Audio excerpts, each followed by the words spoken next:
So we got the season finale after this episode in what, May 18th? Yeah. May 18th at Skip Town Theater, guys! We're gonna be at a fucking theater. Make some noise for that shit. Come on now. Imagine all this shit going down on a stage, in a studio audience, and fucking in a nice theater seating. Oh man, it's beautiful. 5, 4, 3, 2, 1.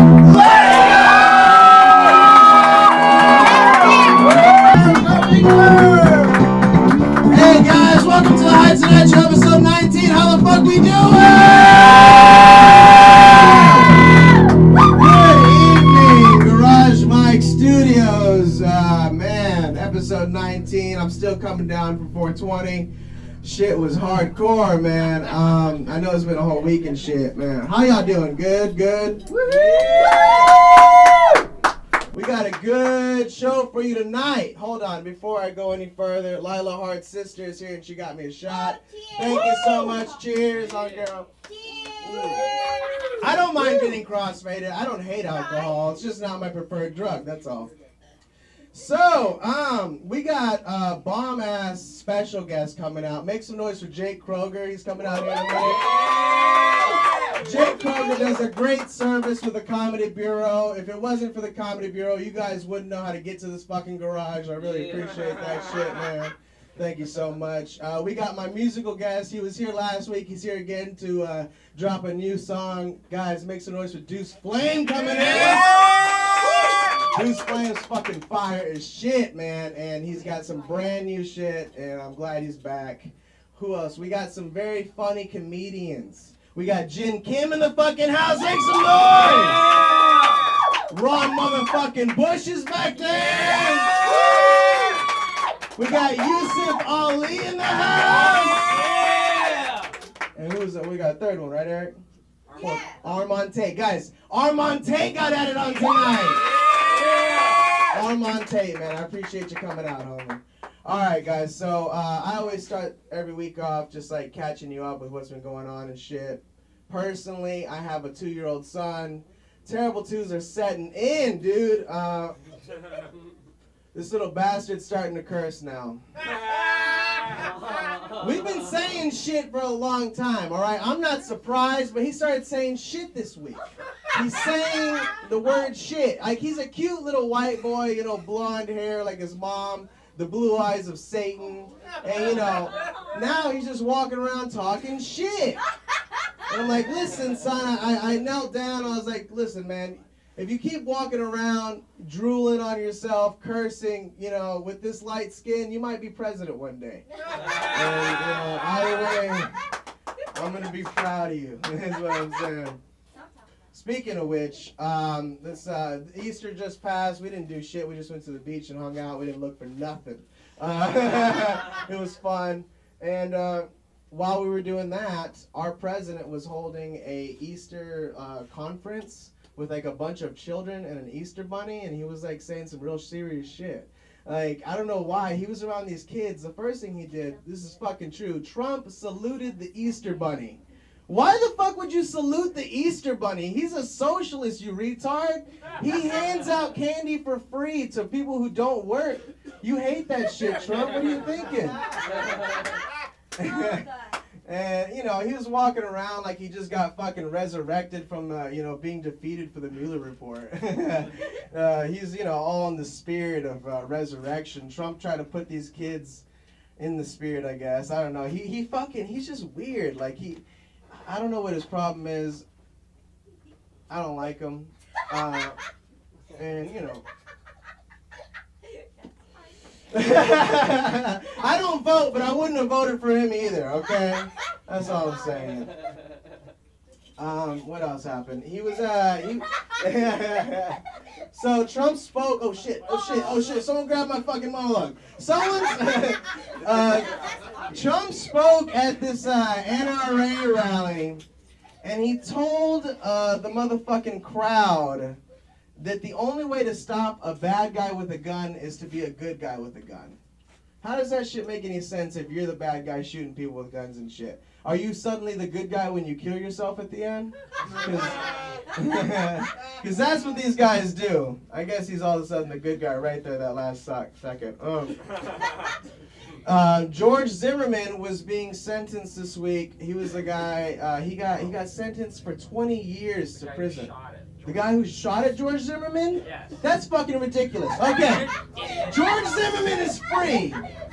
He killed that kid, right? Yeah. George Zimmerman is free. The guy who shot at him is getting 20 years. Yes. And his judge said, this is ridiculous, this is sad, why'd you miss? You know? How could you fucking miss? That's disgusting. That's why he's going to jail. A Republican lawmaker who was anti-gay, anti-LGBTQ was caught fucking another dude in his office this week, dude. That's a tale as old as time. This shit happens all the time. I mean, listen, man, the Mueller report came out. You can too, all right? You don't have to be closeted. That's not necessary. Why don't you just come out of that office closet and just, you know, accept yourself? I'm getting tired of these guys who're so anti-gay. Fuck you, Eric, all right? Shit's fucking up. Eric's like nodding at me. It's 2 pieces of paper, all right? You just calm down. Joe Biden is entering the 2020 race. Yeah, no one asked him to do this, and he doesn't care. He likes it when no one asks him to do shit. He prefers to not get consent for things. You know, he's super progressive though. The Pentagon paid $500 million to make fake terrorism videos. And like, you know, the only bombs these fucking terrorists are dropping are those movies. I'm telling you, have you seen them? They're whack as shit, man. I could see anything on YouTube would be much better, you know. I need an ISIS agent, right? 500 million to make some fuck-ass videos with a camcorder. These guys get SAG. I'll kill myself for some SAG, man. Coachella got hit with a gigantic wave of herpes this weekend. That's pretty cool, right? I'd rather not be able to like afford to get in. I know some homies that couldn't get in and they tried to sneak in and got their asses kicked. And it turns out that was the best outcome for these guys, actually. Because if they had gotten in, they would have made out with some bitches and woke up with a whole ring of herpes around their mouth. It's really great. Ariana Grande was on one stage, and on the other stage, herpes was on the fucking blistering stage. Some weird news. Motherfucking Australia plans to drop sausages filled with poison to kill wild feral cats. Why don't they do that at Coachella, man? They fucking love putting sausages in their mouth at Coachella. They should just do that there. Guys, Kanye West is starting a church. Woo! That's cool as shit. I'm gonna start going to church again, man. I'm super down. They're like, hey Kanye, do we have to worship you? Like he said, no, don't be ridiculous. We're gonna worship Trump. That's cool though. It's not gonna be Jesus. It's gonna be like a big booty Kim Kardashian in a cross pose at the very top. A church in Madison, Wisconsin was handing out weed as sacrament. That's pretty fucking dope, man. Talk about churches. Yeah. I mean, you know, fuck doing this water to wine shit. Let's make some shake into dank. You know what I'm saying? That'd be nice, right? Fucking John 3:16, more like Ja 4:20. You know what I'm saying? Hey, you guys ready to start this show? Yeah! Let's get the fucking show started! Christ almighty! This guy right here, he made the website, the Comedy Bureau. Make some fucking noise. Jake Kroger!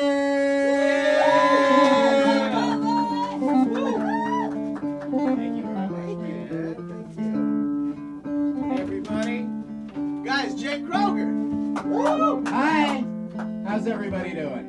Cool. Pretty good. They're high. Yeah. Oh, hi. You don't want any, Dan. I'm alright. Would you pass that over to my musical conductor, Norman Davis, please? You just get that out to the audience, whoever wants to see it. Guys, this is Jake Kroger.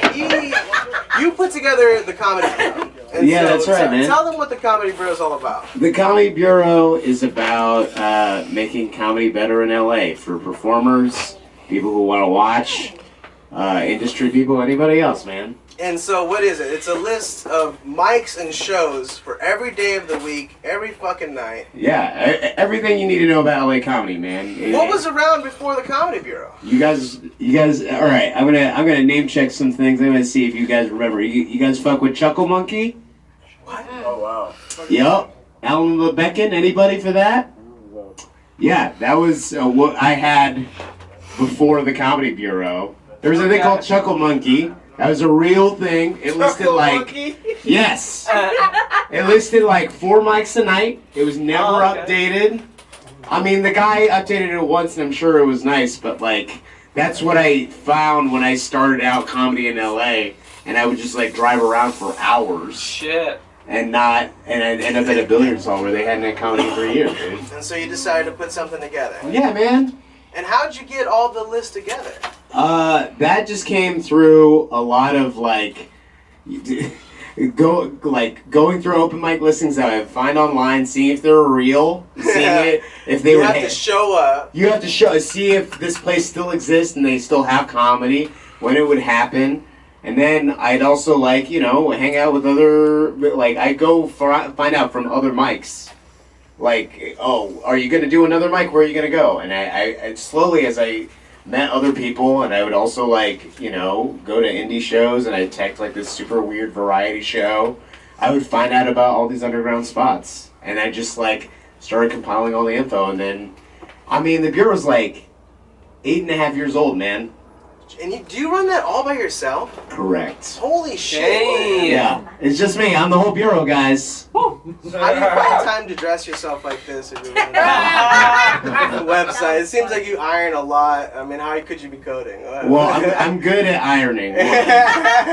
Also, I don't sleep a whole lot. Oh, okay. Yeah. Wow. So fuck sleep. I'm tired of sleeping, man. I get it. Yeah, if there was a drug you could take where you wouldn't have to sleep anymore and you'd be fine, I would take that for sure. I hate sleep. So that's how fucking the Comedy Bureau got started. What's in the future for it? Well, right now it's actually where it's going to get a massive overhaul over the next couple of months. Oh shit! It's gonna be better. It's gonna be better. I want to make it easier to use and more intuitive for people that maybe they want to go watch comedy. They don't know about who any of our names are. They don't know the difference between stand-up, sketch, and improv, which you'd be shocked how many people that is. Yeah, even in 2019, man. Anytime I talk to people that don't go watch comedy a lot, that want to watch comedy, I tell them about the Comedy Bureau, and they're like, "That's great. I just thought you had to go to the Comedy Store. You had to buy 2 drink minimum. You got to get yelled at by a white guy who's 30 years older than you because you got sat up front and you didn't want to sit up front." Some people take that route. Yeah, some people take that route, but you don't got to do that. No. No, man. Hit the Comedy Bureau, and if you're doing it right, you can get 3 or 4 mics listed in one night. Yeah. Garage mics, some people come here last, right, on a Saturday night. Sure, I see that. You can do 3 or 4, Yeah. And then if you do it right, good timing, and that's what we appreciate about that shit. You're very welcome, man. Glad to be of service to everybody. And so tell us, how can we support, where can they find you and everything? All right, so the Comedy Bureau, you can support it, doing word of mouth is always great, but there is a Patreon. How about for Patreon? Yeah, Patreon, just patreon.com / the Comedy Bureau. You could just back it there. All the money goes to me. It's me running it. So I'll tell you, I'll say it right now, Jake. I'd rather pay you $5 than some asshole fucking running a mic, right? Sure. That's what I'm saying. Those guys, each of those guys listed on your shit, they ask for money. Yeah. They get it, so these guys can get up. What are you asking for? You're just asking to be supported on this shit. I will say that, and I've nenever asked a venue for money. I try to keep it as above board as possible. There's no you scratch my back, I scratch yours. Right. But I will say, like, there's some of those mics that, like, just out of me being thankful, they just, like, give me money every month. And then a lot of them don't. And they just make cash hand over fist thanks to me. And you know what? I'm not here to extort anybody. I'm dressed like a mob guy, sure, but I'm not. Oh man, well y'all better support Jake, dude. Oh, thank you very much, man. I appreciate the service. Thank you. Yeah. You know, Garage Mike, I know we would just be in a fucking alley without that website. That you would. But anyways, guys, make some fucking noise for Jake! Comedy Bureau, support that shit. Get listed. He's got a nice cane. Look at that cane. Look at those shoes.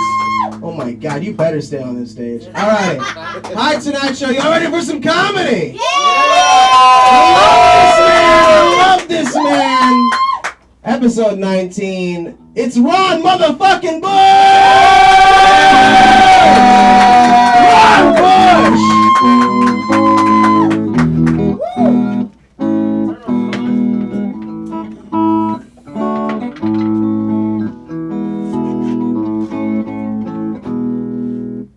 That's motherfucking brilliant.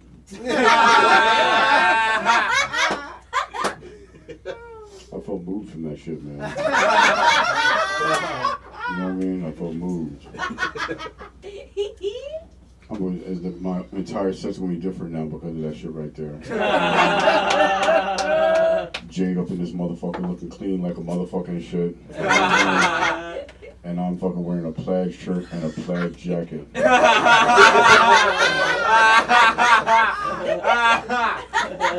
Gay as fuck. There's no excuse. Give it up. Episode 19, everybody, right? Yeah! Motherfucking Victor Martinez, man. Love this motherfucker. He's like a little brother to me. Love what you've done here. You know what I'm saying? The weed is amazing. Okay. I let it go out. I'm gonna start messing it. So I love magic, guys. Right? And when you like watch Penn and Teller or something like that, they convince motherfuckers to catch bullets. That's a magic trick to me. You know what I'm saying? And listen, it's only white people. You know what I'm saying? You cannot convince a nigga anywhere in the planet to go catch a bullet. Step up against this wall over here and catch this motherfucking bullet. You know what I'm saying? You've never, right? You're not getting that shit done, right? You know?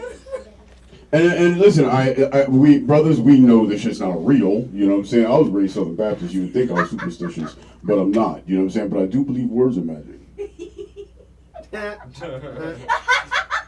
Right? Hear me out. West Philly in the house. I'm from Philly, right? One of my boys used to talk this big shit anytime anything went down. You know what I'm saying? We talking about, you know what? Fuck them niggas. What the fuck they gonna do? Something else go down. Fuck them niggas. What the fuck they gonna do? Amen, right? Amen.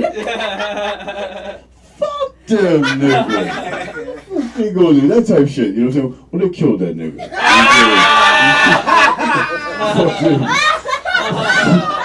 Fucked him up. He always used to talk big shit. You know what I'm saying? Got on my motherfucking nerves. So fuck that nigga.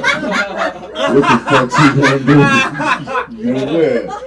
And I know that's a bad excuse. A bad example. Alright, you know what I'm saying? That weed is good, nigga. You know what I'm saying? I know it's a bad example. Alright, so I'm at a stoplight here in LA.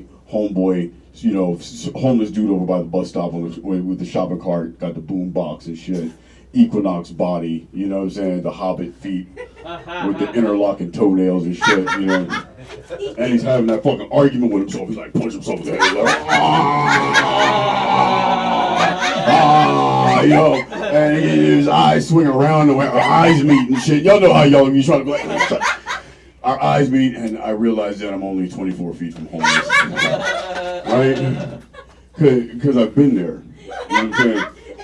I've been that mad at myself, you know what I'm saying, where I've been having that argument, like, nigga, what the fuck were you thinking about doing that? What the fuck were you even thinking about doing this? I've been doing that shit, you know what I'm saying? I've been there, I've seen that shit, right? You know what I'm saying? So if words are magic, comedians, feel me on this. If the words are magic, right, what's the voice up in Homeboy's head talking about? You know what I'm saying?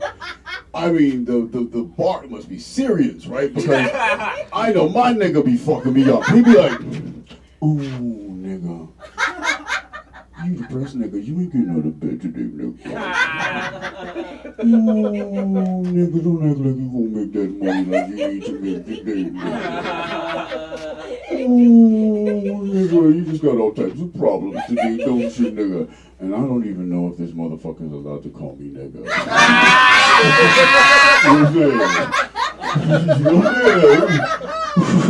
Who the fuck said that shit? You know what I'm saying? There could be a homeboy here with this mesmerizing guitar and shit. You know what I mean? Found some shit at Sky Mall and shit. You know what I mean? Been dying to say the word nigga since fucking goddamn '89. I finally have my chance. Nigga, nigga, nigga.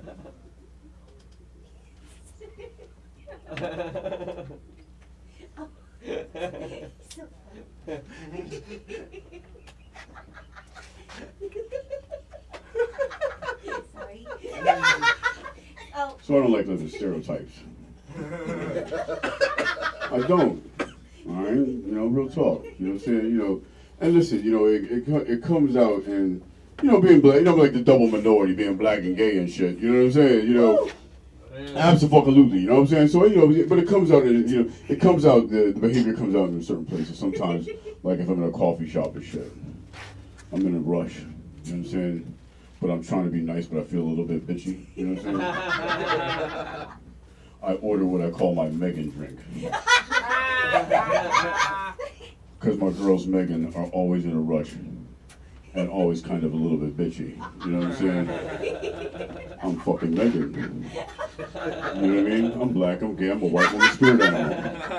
You know what I'm saying? This is my natural fit of this motherfucker. You know what I'm saying, right? You know? Give me my double white chocolate mocha with a little extra foam, but not too much. Right?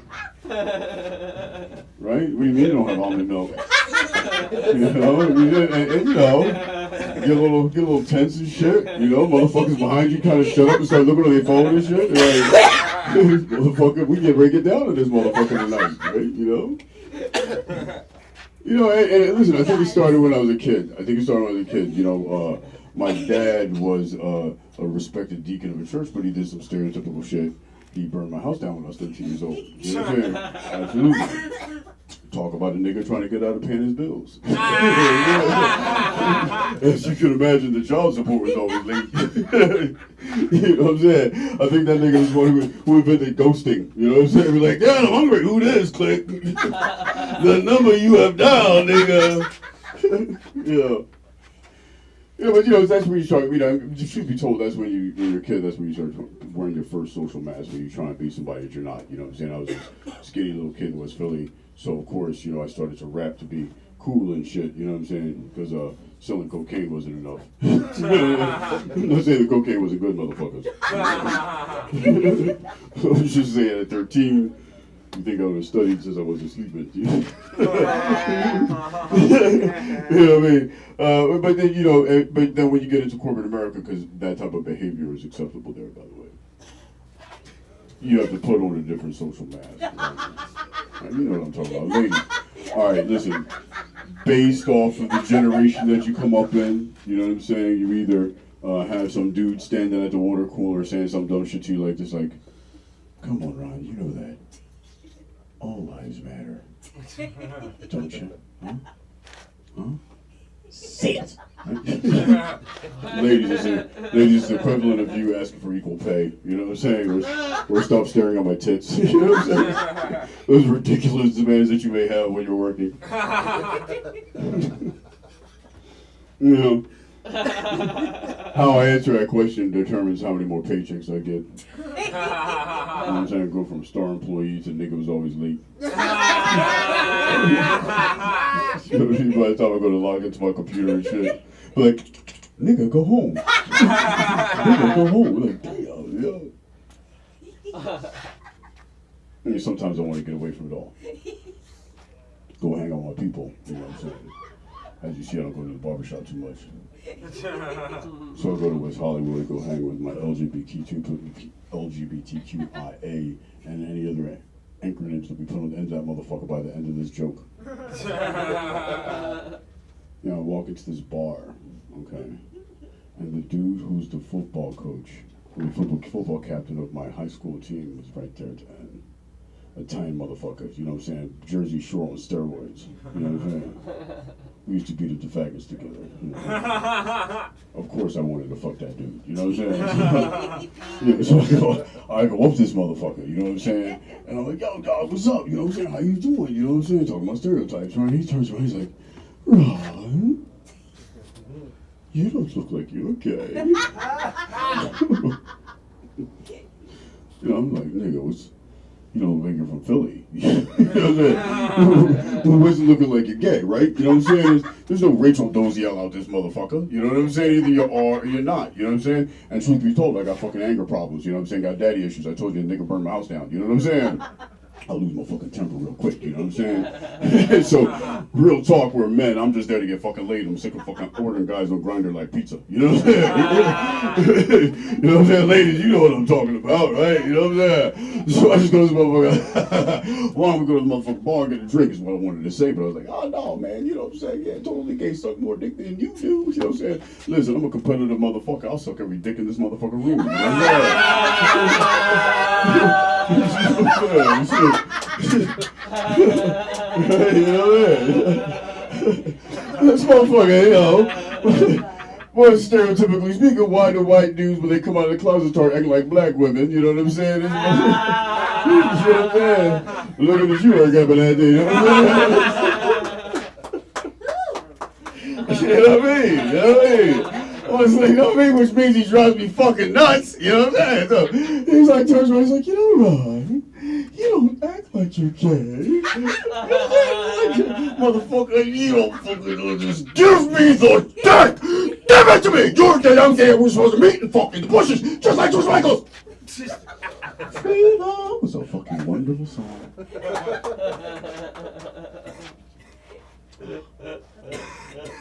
I am way too high to be doing stand-up right now.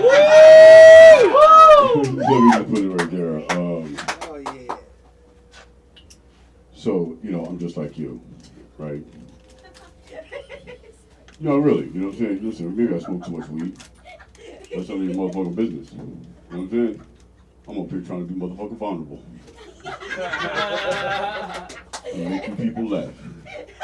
Jake, you know what I'm saying? See how they turn on you and shit? You know what I'm saying? You know what I'm saying? And listen, when y'all look at me and say, Jacob, particularly, will vouch for this, when y'all first meet me, the first thing you think is that's one of those Martin Luther King type niggas. You know what I'm saying? Right? One of those non-violent niggas. Say it! Right? Right? Y'all are like total non-violent motherfucker, right? You know what I'm saying? But listen, I do believe motherfuckers need to get the shit smacked out of them every once in a while. Right? Right? I heard a yes sir back there, right? You know what I'm saying?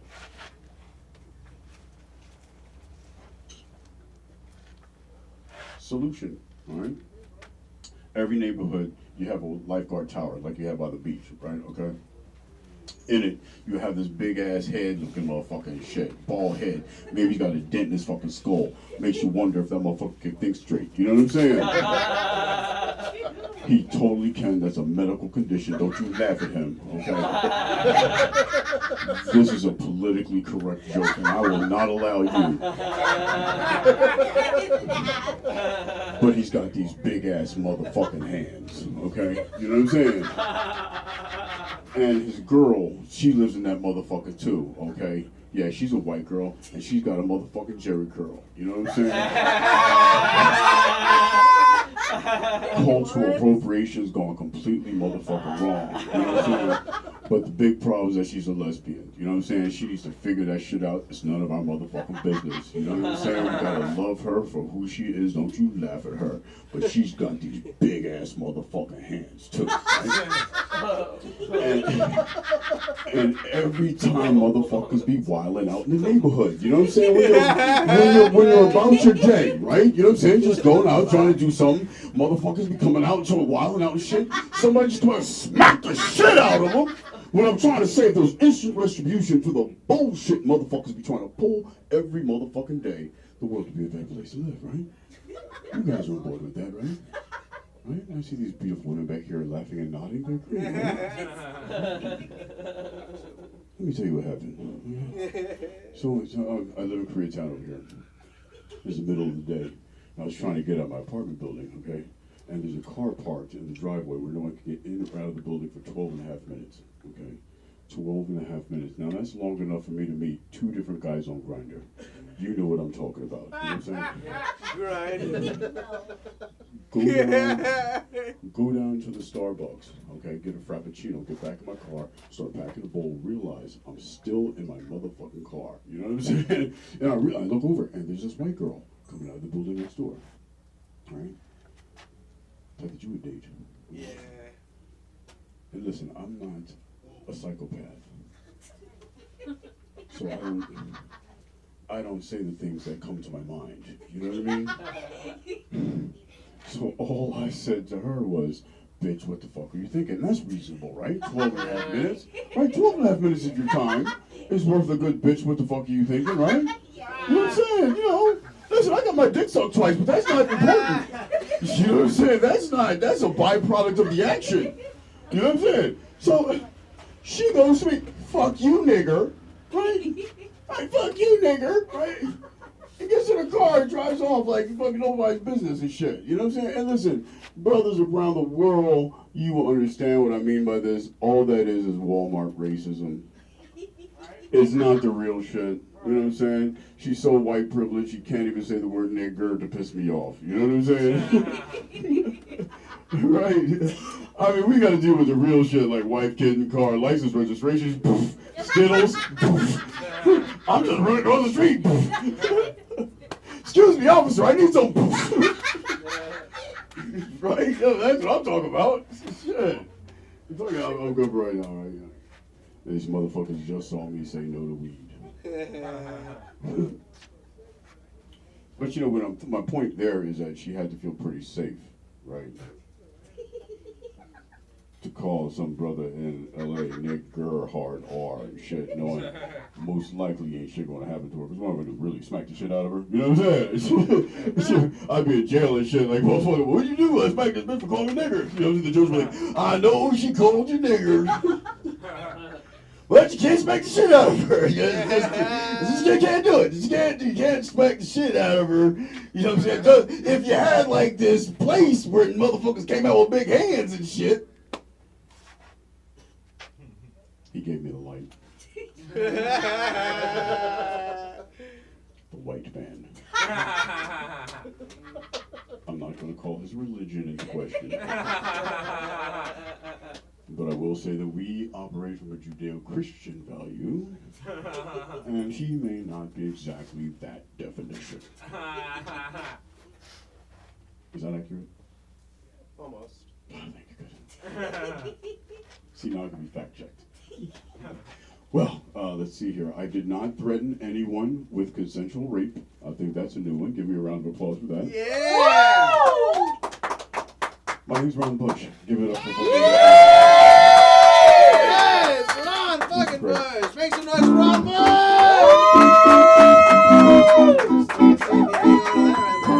Hey, no, sir. How you doing? Good. Stoned out of my mind. Are you? Yes. You want to get even more stuff? I think so. I need some water. And Okay. I'm good, but I'm good, man. Thank you for having me back, man. This is fantastic. I'm really glad to be here. I feel like you've been on all seasons, haven't you? We're on 3 seasons right now. I have. You were there for the fucking Drone Box days. Yes. And you've been there for season 2 when we first started with 310. Yes. And now you're here for this one. And we're Yes. gonna get you for the fucking theater for sure. I would love to do that. Oh man, you guys, we're gonna see Ron Bush at Skip Town. That would be Night fantastic. Tonight I show. love Skip Town. Skip Town's Oh my fantastic too, God. man. Jay Kroger, ladies and gentlemen. Jay Kroger, let's talk about Jay Kroger. He's, I mean, you two go way back. You know, he's, I came out here 5 years ago. Ron was already doing his fucking thing. The funny thing about it, so me and Jake were talking about there, and he is right. I use the Comedy Bureau so much, and I've never given a dime to the nigga. You know what I mean? Yeah, So, I shook you down for money. I just literally said to you something. No, but it's true. And here's the thing, guy. And here's the thing. You said it, man. I mean, listen. If you're hitting 4 mics a night, you know, and you know the timing of it, that is like gold. That information, man. That's gas. That's resources. That's everything you need to be able to become a good comedian. And fucking, it's run well. You know what I'm saying?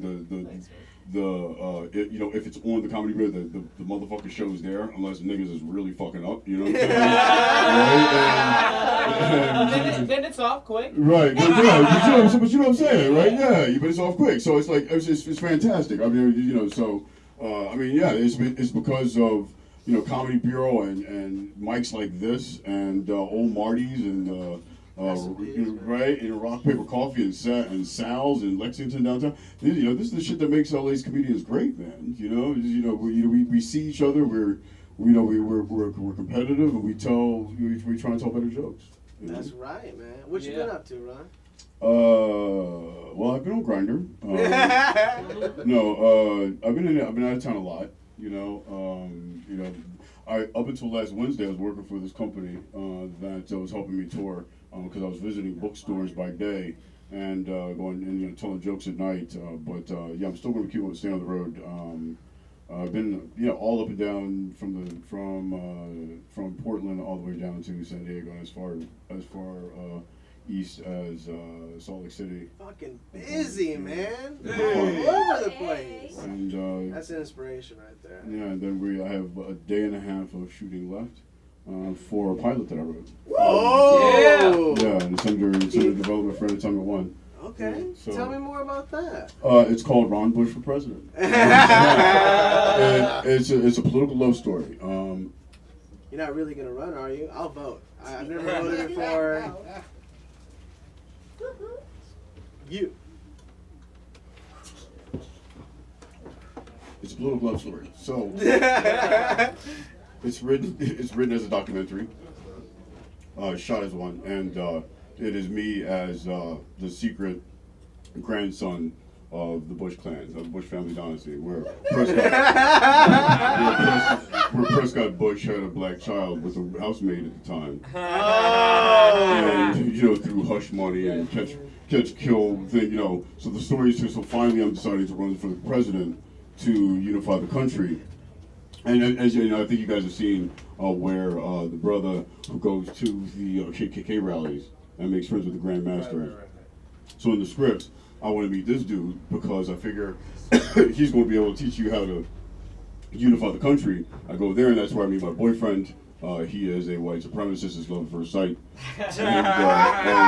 And he's helped me run for president. And, each character is... my psychologist is Dr. Huffner, and so each character represents a different aspect of our social and political discourse. That's cool. And my boyfriend being a racist allows him to say the things that those people want to say. He's the voice of Fox News.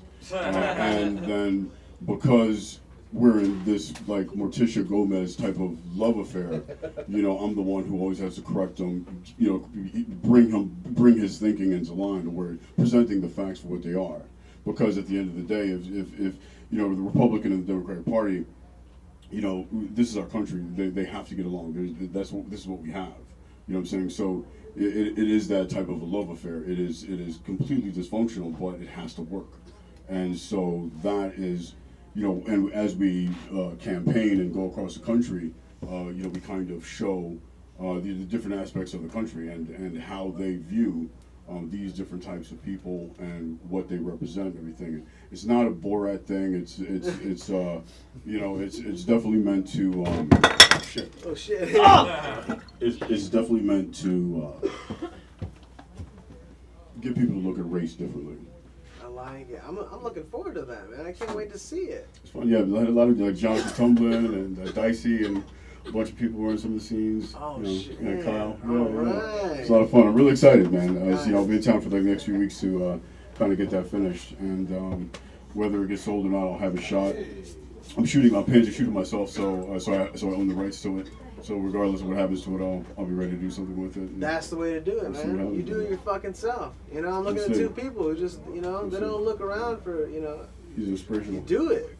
Thanks. Guys, so where can they find you?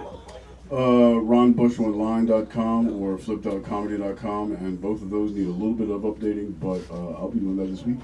There you go. Now that I'm not working with Arcadia Publishing anymore. Guys, So Ron buy the Bush. Ron Bush for president. Make some fucking noise. Yeah. Thank you. I'm on Victor Martinez in this motherfucker. I love you, man. Guys, Ron fucking Bush. Ron Bush for president. Y'all ready for some music? Alrighty, episode 19. He was here last week, and since then, he's dropped a new single. Guys, make some fucking noise. Deuce Flay! Yeah! What's going on, y'all? I'm back for the second week in a row. Yeah. We got high as fuck last week. My hair is different. I'm still high. Let's get it, though. I got a couple tracks I'm going to play for y'all. Yeah. There we go. Guys, it's Deuce Flay! We in the building, man. Sorry for that awkward shit. Let's get it. Yeah. Hey. Trapped out, tryna get some bands in my black tee. Lost cup, I don't know a thing, but don't ask me. Pressure came, any niggas ran like a track meet. Goofy niggas always pop up like acne. Actually, I can only go where the cash be. I was once broke down bad on my last week. Brand new coupe, 2-door, fuck a backseat. I don't play ball, but I ball like an athlete. I don't play ball, but I'm feeling like Kyrie. I done crossed over, little nigga, don't try me. Staying on my money now, feeling like Yao Ming. My nigga got that check, so you better not foul me. NBA, nothing but some ballers all around me. Had to put the Civic up, about to cop the Audi. Had to leave the bottom, cause the shit was too crowded. Been hustling since the youth, now my wrist look like a fountain. Trapped out, tryna get some bands in my black tee. Lost cup, I don't know a thing, but don't ask me. Pressure came, any niggas ran like a track meet. Goofy niggas always pop up like acne. Actually, I can only go where the cash be. I was once broke down bad on my last week. Brand new coupe, 2-door, fuck a backseat. I don't play ball, but I ball like an athlete. I don't play ball, got me feeling like Ernie. I don't need a jersey, still drop 30. Flame don't hurt me, I do this shit on purpose. Now this shit working, cause a nigga working. Shawty been riding, I might buy that bitch a Birkin. Throw a couple dollars while that bitch start twerking. Team on my back, man, that shit start hurting. I ain't even tripping, cause that shit was so worth it. Trapped out, tryna get some bands in my black tee. Lost cup, I don't know a thing, but don't ask me. Pressure came, any niggas ran like a track meet. Goofy niggas always pop up like acne. Actually, I can only go where the cash be. I was once broke down bad on my last week. Brand new coupe, 2-door, fuck a backseat. I don't play ball, but I ball like an athlete.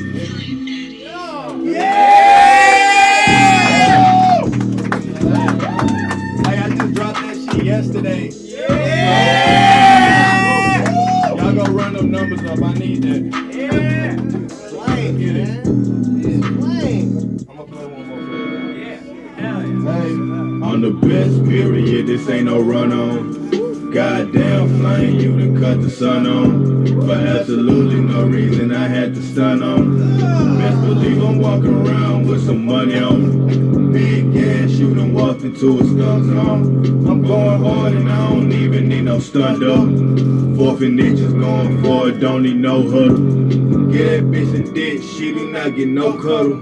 I had to change up all my shit, she left about 4 puddles. I'm diving deep and I ain't talking about no snow shovel. I alley-oop it to my nigga, she on holo. I'm elevated in the game, I ain't on YOLO. That's the flow level, I'm on GOAT level. I'm the GOAT nigga, I'm the flame daddy. I took my talents where I wanted, now they mad at me. Hold on. I'm the best period, this ain't no run on. Goddamn flame, you done cut the sun on. For absolutely no reason I had to stun on. Best believe I'm walking around with some money on. Big ass, you done walked into a skunk zone. I'm going hard and I don't even need no stunt though. Fourth and inches going forward, don't need no huddle. Hold on, Fly.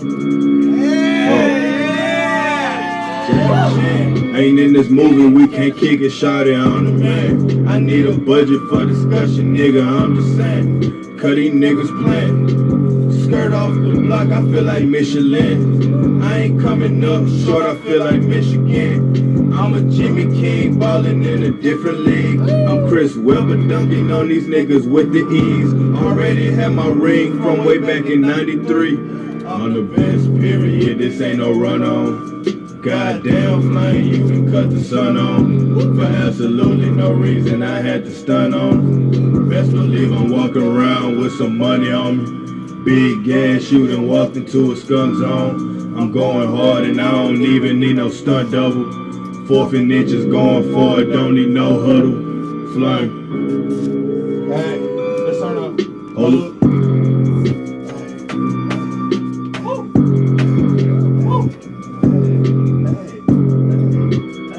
Yeah, that's just for the camera. Let's get this dude flying up.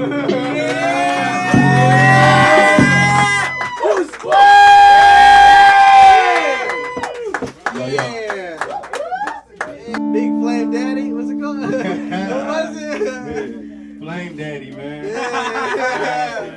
I'm gonna walk around my house just knocking shit over this and that, man. That's the anthem right there, man. That's the, I always look for like the next ignorant ass fucking just like I want to get crazy, you know? That's what I'm looking for, like the next just get hyped. That's what that is, right? Hey, that's there. the vibe, bro. I swear to God. That's Like, fire. That's what You we know, on, I felt like so. just tearing shit up. I loved it. Hey, tear some shit up, man. Who the fuck you feel? Oh, I wish we could turn it up and we would have peaked and fucked up all the mics, but We ain't got no space yet. That's coming soon. man, as, you can just tell. Well, it's all right. So, but before that one right there, Yeah. you released that one right there, right? Yeah, that song, the first song I did is called Black Tea. I recorded it yesterday. I put it out yesterday. I debuted it actually on, where was it? At Skip Town? Yeah! So if y'all was there, y'all heard Squad! it. But yeah, so it's on iTunes, Spotify, all that shit, YouTube. Y'all go check it out. It's DUECE Flame. The song was Black Tea. The second song was called Stunt Double. Y'all have heard it a few times. Get that bitch the dick, she do not get no cut. Y'all niggas like that shit. For sure, bro. I appreciate y'all. Y'all keep me going, man. But yeah, I got a new album coming out. That's a single on the album. It's called Headspace, man. I've been working on it for the past 2+ years. And you know how that shit go, bro. That was in my head and shit, but you know, we good now. I'm gonna drop it on my birthday, July 15th. Y'all remember that shit? All right, there you go. Cool, man. Hey man, y'all been putting me on though. I heard somebody talk about some Patreon shit. Like, I'm about to make one because we got studio, traveling, all that shit. So you know, if y'all want to support me, I do got a website, deuceflame.com. Y'all go check that shit out. Y'all go follow me everywhere. I love it, man. So let me know before we go, man. Deuce Flame. So right there, that song you just dropped. What was the process for that one? Right? Did you say you recorded the same day? Yeah, I recorded it yesterday. Is that like a usual thing to do? Yeah, I produce my shit. I engineer my shit. So like, nigga, I be chilling. I make a beat. And I'm like, oh, I like this beat. Man, that's a quick turnaround right there, Yeah, it's man. pretty cool. That's good. Guys, this guy's a fucking performer. He's an artist. I dig that shit, man. Thank you. Hey, so anything? I smoke a lot of weed. Yeah, man. I appreciate you coming on again. Yeah, but I guess that's it, man. Y'all just check me out. It's a journey that I've been on. I came out here from Houston back in July last year, so it's about to be a year out here. Been meeting all you motherfuckers. It's been cool. There you go, man. Guys, make some fucking noise! Yeah! I'm gonna take this blunt with me. Hey, keep that one. That's all you, man. It's Gin Kid!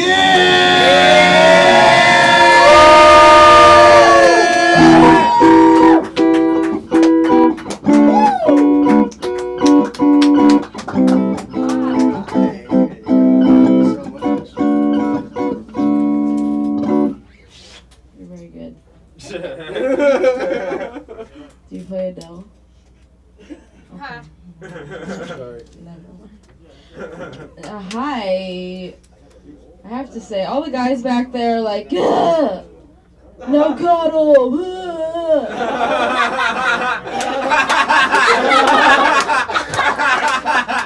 And it's just like, I've heard your jokes. I know you're lonely.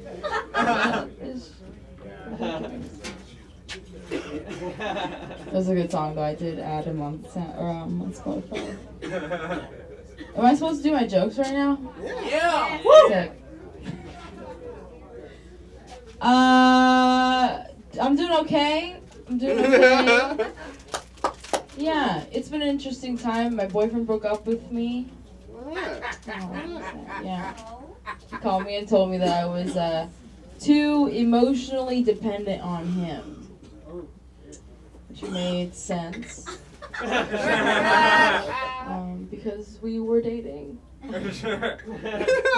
He broke up with me because we were in a relationship. Silly. I love this white guy drinking soju operating the camera tonight.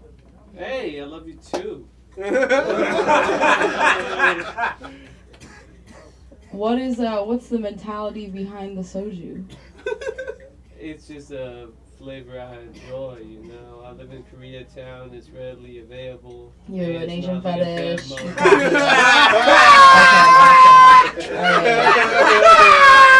Why is it gotta be a fetish though? Why is it gotta be a fetish?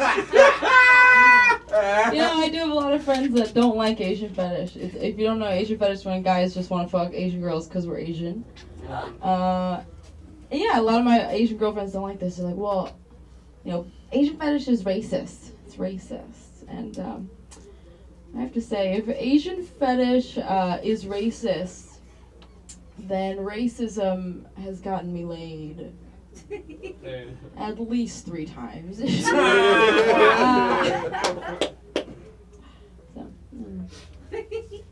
I will say I'm done going to Korean barbecue with non-Korean people.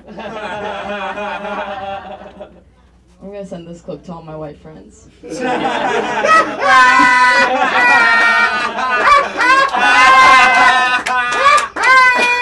not going with you. I don't want to be anyone's personal cultural educator for 2 hours of my video. I did it one time. I got to the restaurant, and the hostess, she came straight for me. Because she knew I was like the leader of the evening. She came up to me, she was like, how many? I'm like, me and 5 whites. She was like, oh, best of luck, right this way. Like she knew something was going to go wrong. We get to the table, and the whites, just immediately with the questions, the whites, you know? We sit down, like, what's this grill? What should we order? What are all these sauces? I'm like, I don't know either, yeah. We took the same U.S. history courses. Sorry, I can't recite to you the history of this soybean. I love staring at the camera really dramatically like that.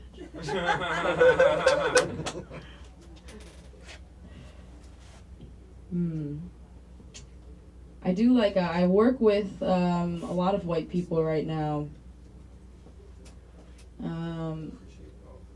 And I like to get into uncomfortable arguments with them. Because they get to be comfortable all the time, so someone has to do it, you know. And so I brought up, to my white Republican friend, I brought up the topic of abortion. I'm pro-choice, and she is not. And when I asked her, she said it's because she's against late-term abortions. I was like, well, 6-7 weeks, like you really don't know. No. She was talking about 3rd trimester abortions. That's the 8th month. And I have to, you know, I have to say, at that point, that's just bad planning. That one's on you. That one's on you. You know? Like, who pushes off an abortion at that point? An 8-month abortion. Like, you're at the 8th month of your pregnancy. It's not the DMV. You don't just wake up in your pregnant body and say, I'll do it later. Reject that fetus later. That's not how it works.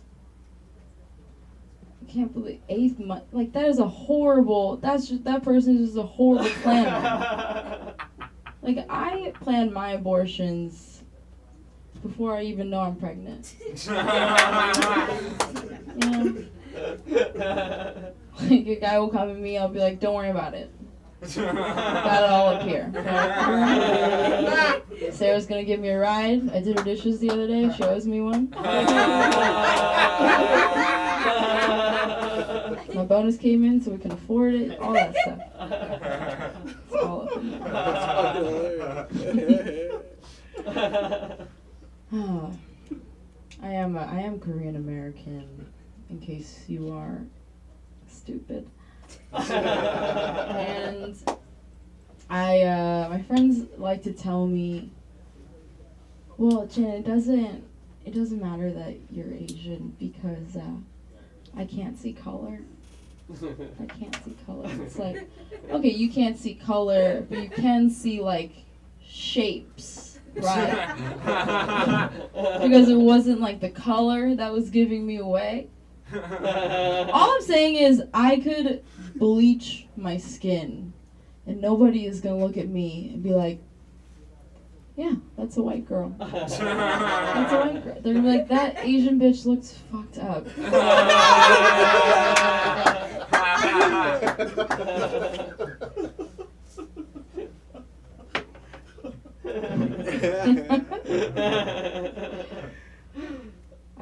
I live with an unemployed white woman right now, which is to say I live in a constant state of rage. James Baldwin once said that to be black and conscious in America is to be in a constant state of rage. And I would argue that that sentiment extends to anybody who's ever lived with a bitch named Rachel. My roommate Rachel, she's pursuing her hobbies right now. That includes reading tarot cards, birth charts, and smoking weed with Brad. She calls this a spiritual journey. And I just moved to LA, I didn't know this, but did you know that every spiritual journey is sponsored by a trust fund?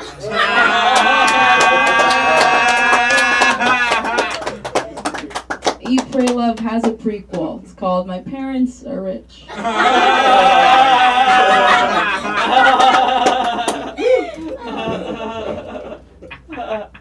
I just don't understand why Rachel buys palm oil and coconut milk, but there's never any toilet paper in the house.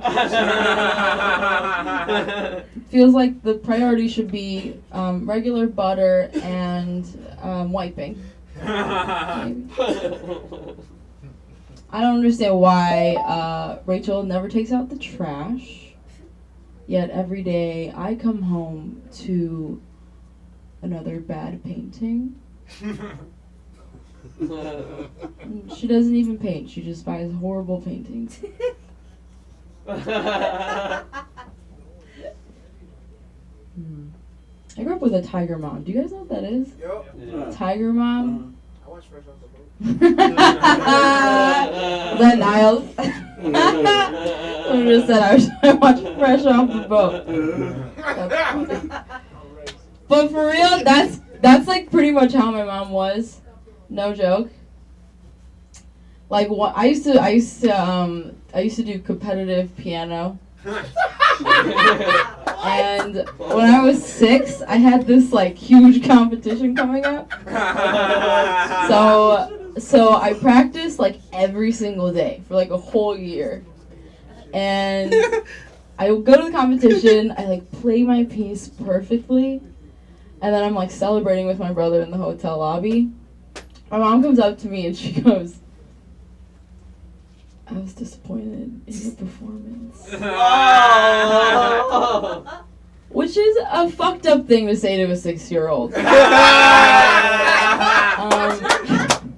But like even more fucked up because the song I played was called Squirrels in the Yard. Like it would have made more sense if it was one of the classics, you know, like Rachmaninoff or like Beethoven. But the composer's name was Mary Clark. Yeah. Like, there wasn't much to be disappointed in at that point.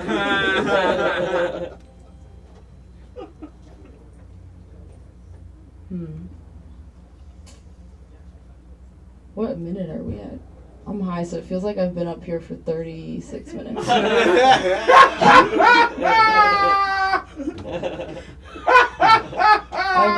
I've blacked out for this portion of the evening. I don't know anything of what I just said.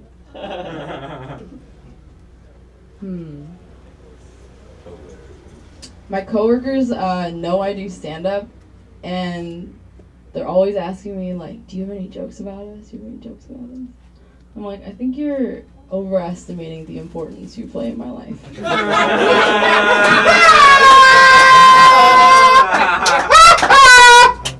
If I haven't fully registered you as a human being, there's nothing funny about anything you do to me.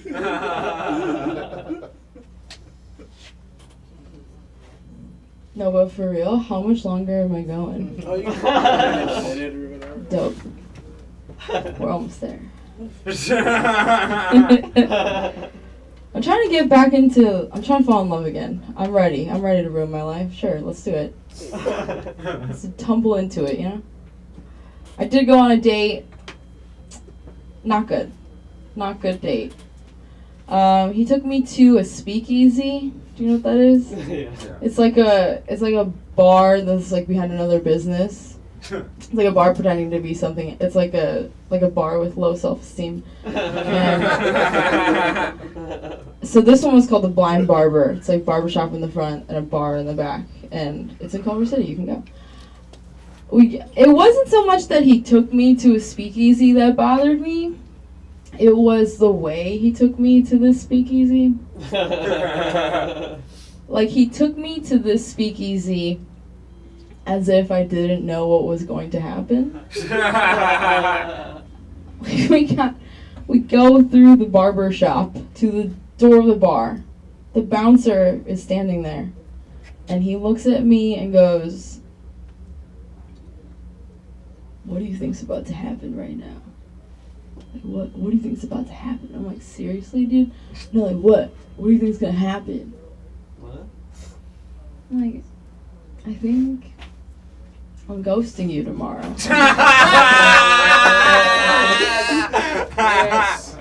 What do I think's gonna happen? Serious? And it's so fucked up because did you know that once you fall in love, your hookups just don't feel as good anymore? That's like the rudest thing the human body could do to you. You know? I just can't do casual sex anymore. It's messed up. Although last time wasn't that good, I guess. Like, okay, last time I hooked up with a guy, he just mid-penetration looked at me and was like, he made a car roar sound.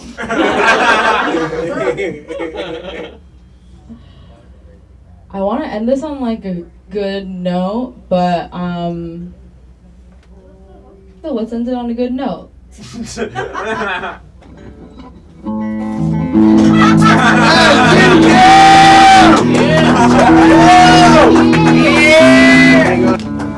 Gin Kid, ladies and gentlemen.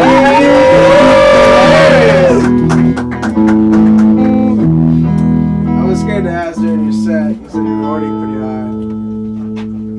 I am very hyped. I'm so uncomfortable. I get it. I mean, some people get very paranoid and shit, you know? Yeah, I get so paranoid. See, I don't know why I did this. I used to get paranoid. Sometimes I'm just bored and I'm like, well, I'd rather take the paranoia than this, so. Right? I miss it. Yeah. I miss the paranoia. Do you I want swear mine? I did. Yeah, like I loved it. Like, yeah, I thought I mean, at the peak, I thought people were gonna kill me. I walked around for a week straight thinking like everyone wanted to like stab me. Yeah, but you know, you're cool. You're cool. I like your glasses. Thank you, Koreatown. Yeah. What you been up to? Like in terms of what? Like just Just up to? comedy. Yeah. How long you been doing comedy? Like 3 years. No shit, you're fucking hilarious. Thanks. And how'd you get started in it? I saw Louis C.K. do it, so I was like, no, let's do it. You saw him do what? Just a special. Oh, okay. And then he pulled out his dick. No one laughed. That's good. They're scared out there. I like the sound of that silence. I feel safe now. Do you like shows or anything like that? Yeah. I do a lot of shows around, but gotta say, I'm starting my own show with my good friend Barry, who's back over there. Oh, really? Yeah, it's called Lemon Pepper. It's a half Asian, half black lineup. Oh, okay, I saw this. Are you guys gonna have like lemon pepper chicken there? We are gonna have lemon pepper chicken there. Barry was talking about that. Yeah. Oh, May 18th, everybody come out. Oh. Hey. I love when Asian people and black people intermingle. Where's it gonna be? Wu-Tang? Someone just went. Is that an Asian? I guess. No, that's just. Okay, yeah, I guess that kind of counts. The only reason Wu-Tang works, if it was white people, we'd be like, nah. But it was black people, so we're like, fine. Oh shit. Where can people find you online? At I am Jin Kim. I am Jin Kim. Instagram. You, Keith. This was the most unnatural conversation I've ever had. Great job, Vic! Hey! I can feel your lack of emotion as an emotion. I have emotion? You have your, I don't know how much you need to smoke more because your guards are up.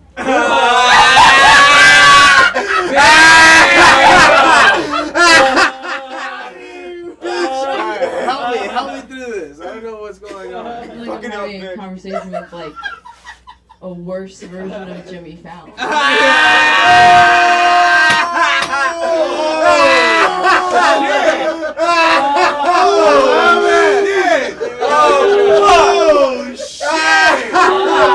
Oh shit! Alright, what can I do to make it better? I don't know what to do. Get better! I thought smoking weed helped me talk. I'm not Shit! I can't read good. I'm not good at talking. Oh my god. I'm a father. I mean, what the fuck? Oh my god, I forgot you're a father. Now I'm interested in the conversation. Tell me more. You have a 2-year-old kid? Yeah, right? That's insanity. He's cute as shit, too. Oh wow. Isn't that cute? What a white angel. He's a little white baby. Oh.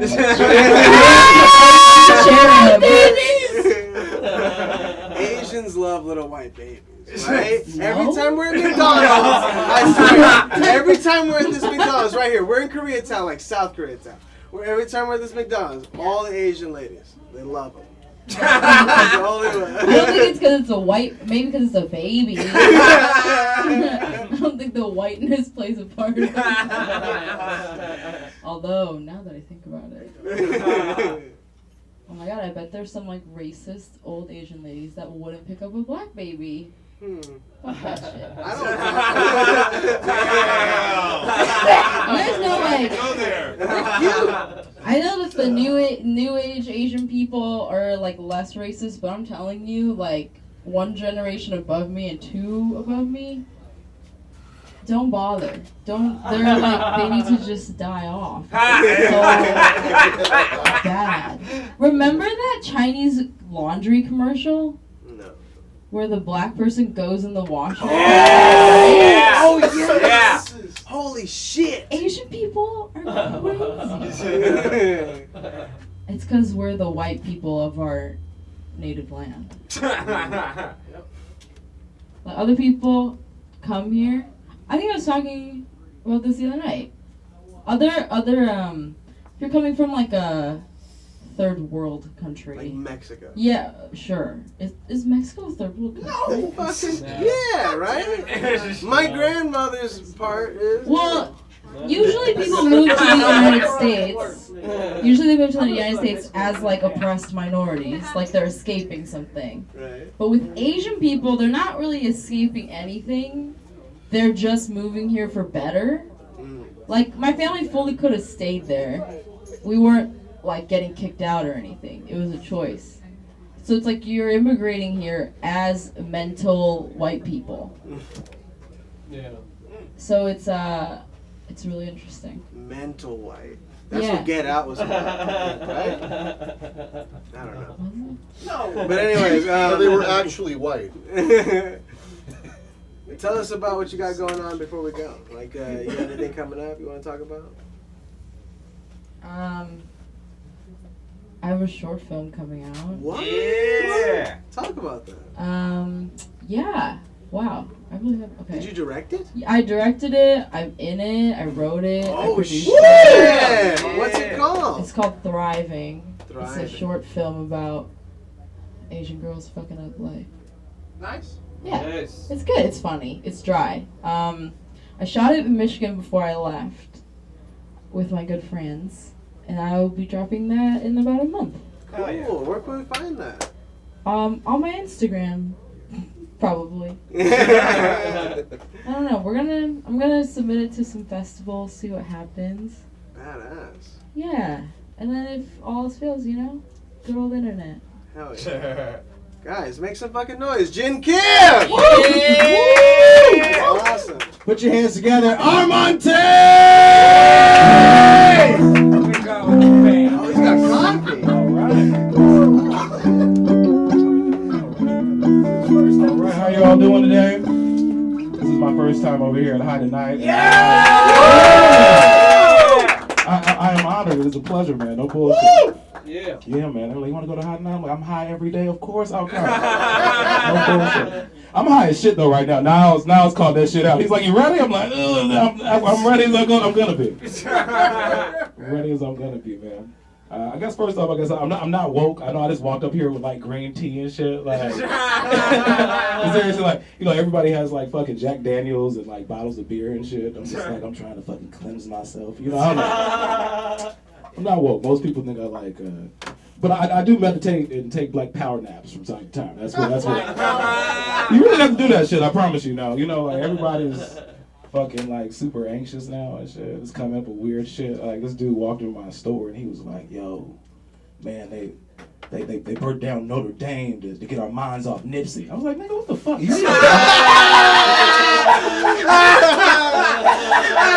Seriously. It really happened. I was like, "Nigga, you need a black power nap, nigga. Take some rest." What the fuck is going on with people nowadays? What else is going on, man? Oh shit! Give it up for the rappers. I always like seeing like other live performers other than comedy when I do comedy shows. So that's dope to see a rapper in here and shit. Give it up for the performance, man. Deuce Flames in this motherfucker. Hell yeah! Yeah, man. Deuce Flames in this motherfucker. Man. One thing about I was glad it wasn't a white rapper tonight. There's a white kid in LA that looks just like Deuce Flames. Swear to God. Same braids and everything in this motherfucker. You know what I mean? Seriously. I don't like white rappers, man, because white rappers don't have any problems. You know what I mean? Like, what I'm talking about. They try to like put that shit on Eminem. You know what I'm saying? Like Eminem don't got any problems either. Like he just recently like tried to like diss like rap battle Donald Trump. I feel like dissing Donald Trump is like watching a white bitch braid hair. You know what I mean? I'm not impressed. You know what I'm saying? I need zigzags and beads in the back. You know what I mean?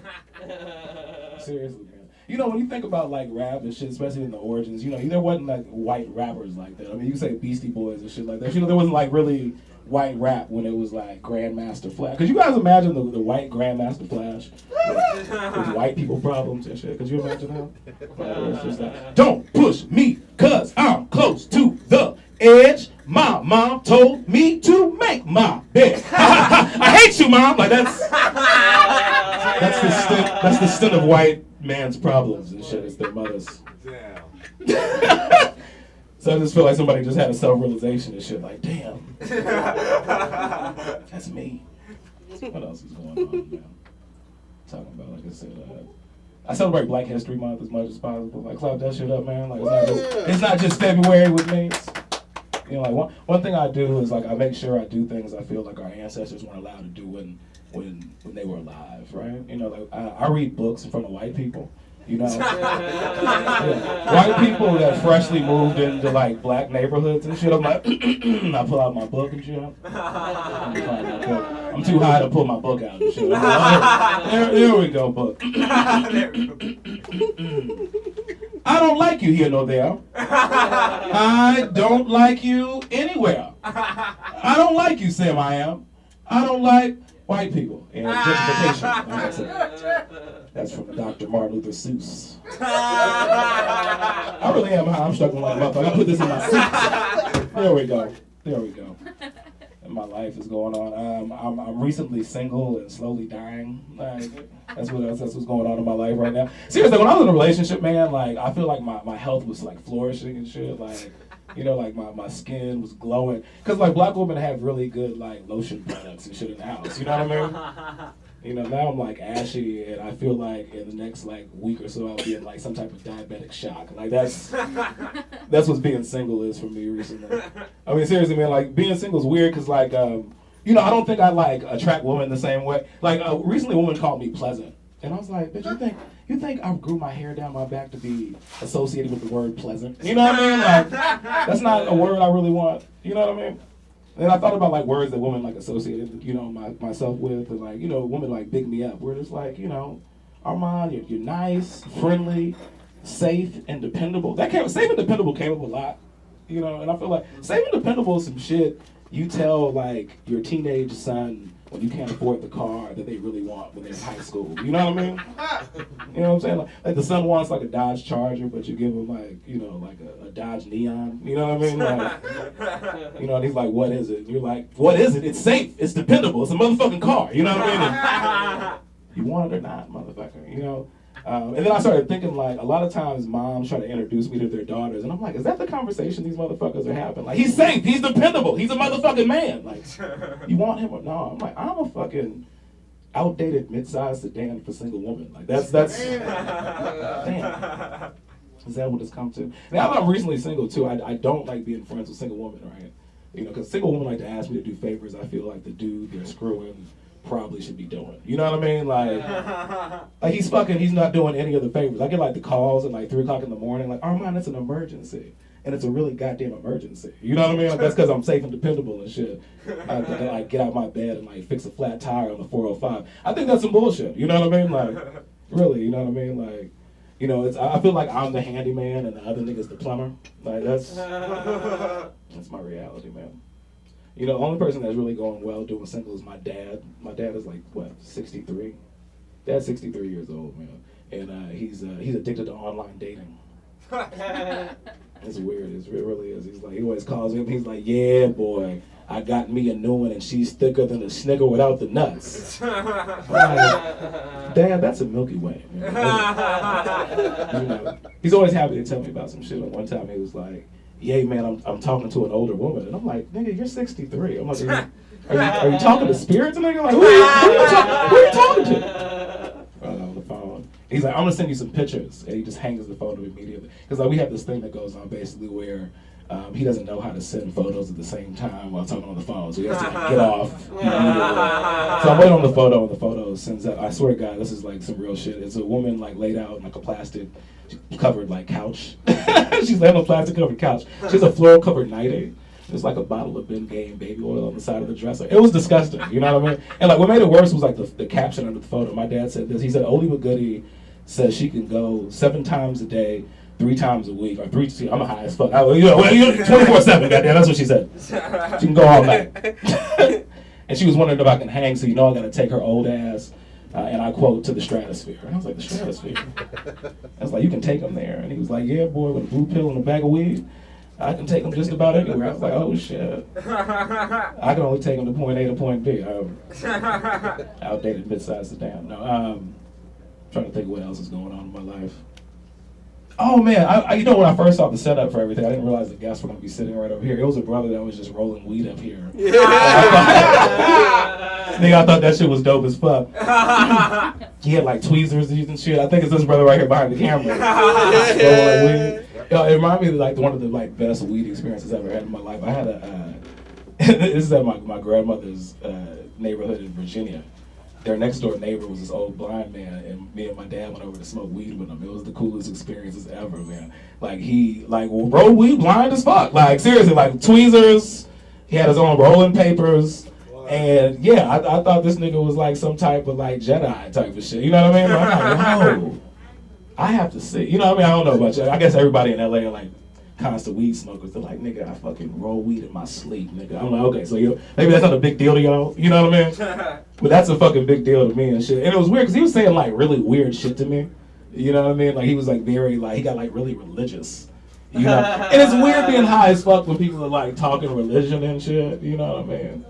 One thing he did say, which is kind of, I guess I was like, all right, I remember that shit. And he was just kind of talking about people not believing in God. And he was like, motherfuckers say they ain't never seen Jesus walk on water, but I ain't seen freedom and equality. I'm like, touche, nigga, touche.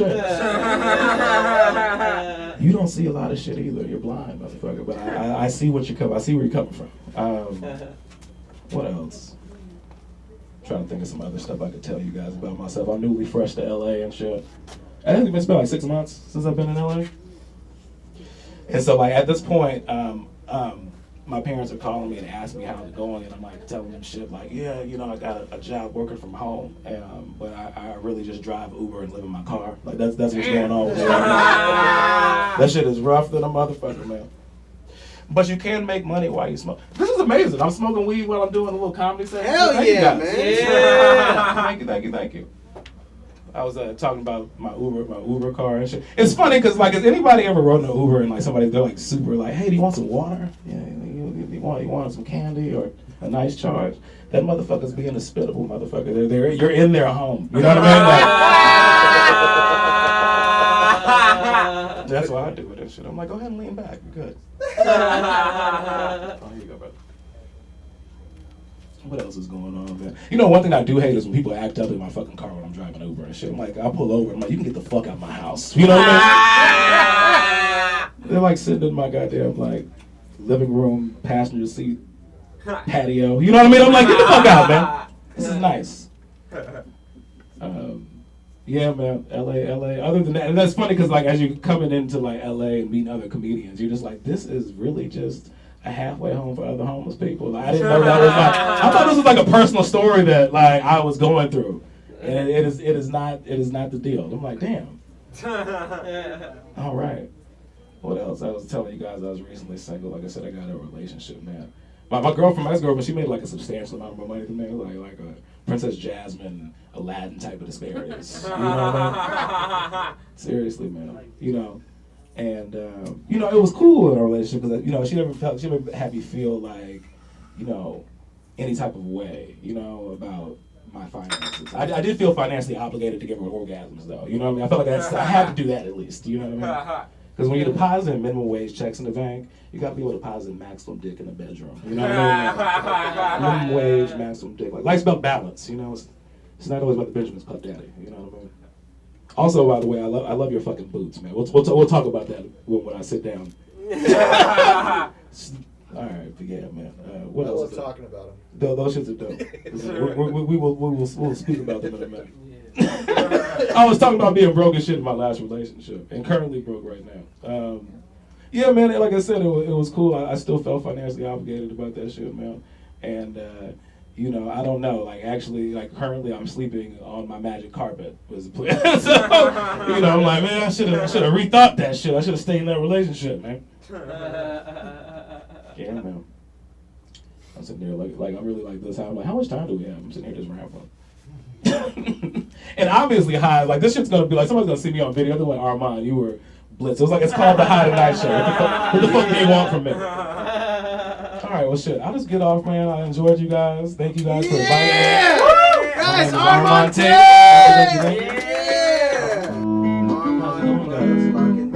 Beautiful. When you get played off to a guitar, that's really nice. That's Norman Davis right there, man. What's going on, Norman? Armand. I don't even know if you guys even get a shot of the boots. I know you guys are doing direct shots of us right here, but those shits are dope. They're like kaleidoscope circles and shit on his boots, man. Oh, and they match the goddamn guitar too, bro. We got the main camera on his boots now. Yeah, like. I don't think y'all caught the other brother's shoes that were earlier too. This other dude had like metallic blue shoes on and shit. Those are hot as shit. That cloth Sperry topsiders. Like, definitely gotta do the acid and just stare at right? Do some acid and shit. No acid for me, man. I have a horrible story about that, man. Oh shit, you're fucking hilarious. Thanks, man. Appreciate you. Thanks for coming on. So tell me about yourself, man. Oh man, from Dallas, Texas, by way of DC, man. Originally. You're from Dallas, Texas? Yeah, I'm from Dallas. Oh shit. Yeah, man. Me too. No, I grew up in a small, a small town called Grand Prairie, Texas. No shit. Yeah, I'm from Arlington, man. Right? So that's right next door. Yeah, that's right the city right next door. Yeah. Oh, I'm sitting here trying to do like two things at the same time. Lighting this joint. Oh shit, man. I got you. Oh, bless you. So did you start comedy out there? No, I actually started comedy out in DC, man. Oh, in DC. Yeah, man. I went to college over at Howard University, and all right, somebody knows what the fuck that's at. Howard University, man. There we go. Did you go there, Eric? No, it's a great It's dope because that's the white. The one shit that picked up was the white dude. This nigga's everywhere. I said Howard University. Everybody was quiet. It's the white. Thanks, white dude. University. Yeah. It's HBCU, man, out in DC. What'd you major in? I majored in like business, and then actually switched over to psychology. So I ended up switching to psychology, yeah. And I'm poor, so it isn't. I ended up like I didn't finish my last semester, man. Which sucks, man, because like paying back student loans when you didn't graduate from college is like paying back child support for a child that doesn't exist. You know what I mean? Damn. Oh, it's took tough. Me a minute for that one. That's actually a perfect metaphor. Yeah. It's just tough. It's tough. You thought about it. Yeah, I know. Like I told you, that's how much I owe. I've thought about it several times. Oh hell yeah, we'll just put that one down. Like that one. Oh, that's what happens at High Tonight, man. So you're in DC. Yeah, DC. They made weed legal like. Yeah, they did, man. Early on, actually. Yeah, about like three years ago. No shit. Were you smoking weed up there? Yeah. It's weird though, like how they had to do it. Like it was like this whole thing where you had to like gift your weed. You couldn't like if you're gonna do gifting it. If you're gonna have like weed transactions. Donations. Yeah, donations. Like, donate to me after I give this to you. Yeah, so people would have like T-shirts. I know like the first few months on the streets it'd be like, you know, a T-shirt $50, and they'll give you like an 8 or something. You know what I mean? So it's pretty dope. That's what's up, man. I'm about to die here. Here you go. No. All right, there pass we go. that out there to the back, man. Ooh. But yeah, DC and weed smoke is pretty dope. Then they started doing like little like quick pop-up shops that you can get weed to. They kind of like crack houses though. They're kind of weird, man. Like when you would walk into these homes, they would have like super security in there.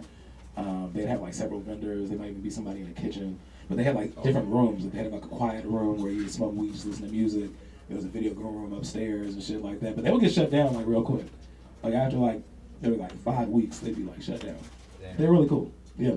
Damn, man. So yeah, do comedy rooms like that? Or yeah, no, I've done a few. Actually, I have done a few. That's the reason I even know about the rooms. Like I was doing comedy in like one of the rooms. Okay. Yeah, man. So yeah, shout out to Christina Payne. She's put me in some random rooms. She's another comedian out in DC, and I think she had us like smoke some jokes. Oh, okay. And they had like a room in there like that. So that was pretty good. Badass. I want to get up there, man. Yeah, man. DC is a really nice scene, man. Everybody's very friendly. You know, it's not as big as LA, but it definitely has this. I mean, you can go like 2-3 times a night. You know, and I mean, like you can go across the street. You know, you don't have to, you know, like get in your car. Really, you can just get on like a train or a bus real quick and go to the next spot over, and it's like 10 minutes away. So it's very convenient. What you been doing since you've been out here? What am I saying? Scratching and surviving, nigga. Good times. That's what I've been doing since I've been here, man. I've been here about 5 months, but I'm just now starting to like get into the scene now. Probably the past like 2 months or so. Like I moved here with like a few of my college buddies and shit. and just trying to get my financial life together, nigga. So Yeah, man. yeah, like I said, I'm sitting here bouncing between there and like my car, and then what else am I doing and shit? I work at 7-Eleven. No too. shit. I work at 7-Eleven during the daytime. Yeah, man, and that's cool as shit, though. Yeah, it's very convenient. Yeah. Man, you're hilarious, though. Thank you, man. Appreciate it. Guys, make some fucking noise for Armante. Armand, A-R-M-O. I'm high. The A-R-M-O-N _ online, O-N-L-I-N-E. And that's anything on like YouTube, Facebook, Instagram. I have like random ass rap parodies where I play like the Migos and shit. So you guys can check that shit out. What? Yeah, That's yeah. hilarious. Yeah. What do you do? Like, I did like a parody of the Migos. Like I think everybody like did what, like a you're Bad Bougie each of parody. them, or? I did one where I did 2 parodies where I'm like one I guess I'm off, not take off, and like one with basically with that one I'm seeing a psychologist about me being left off Bad and Bougie. Yeah. And that's before, and the funny part about it is actually before the Donald Glover SNL sketch. But yeah, like I have that one that was pretty cool, and then there's another one where I basically do a parody of like Bad and Bougie. It's like about relationships, which I'm currently not in one anymore. That's what I was like. I was like, damn. But for all the people that are in one, you can relate. You probably could relate. That's fucking awesome, dude. Go check that out. All right, So man. you got anything coming up before we go? Nothing coming up right now. Like I said, I'm just out here just meeting and like going to the show. I'm like hot at night right now. That's what's going on right now. So appreciate you guys for having me, man. I appreciate you, and you guys man. let me ramble on. Make some Appreciate fucking you, brother. noise. Thank Armand! you. Yeah! Ladies and gentlemen, put your hands together. I fucking love this dude. Yusuf Ali! Hi Tonight Show! Yusuf Ali.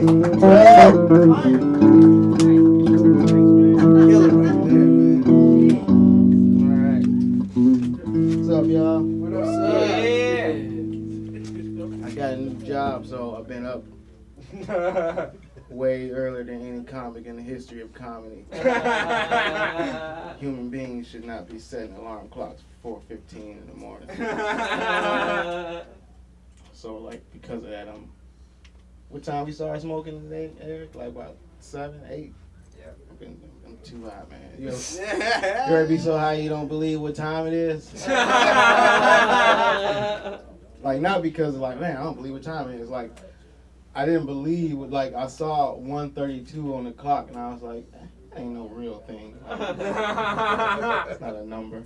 It is, man. I'm high as shit. But yeah, man, new job, so that means I should be less broke pretty soon. Not now. Pretty soon I should be less broke. Right now I'm still buying round top wheat bread.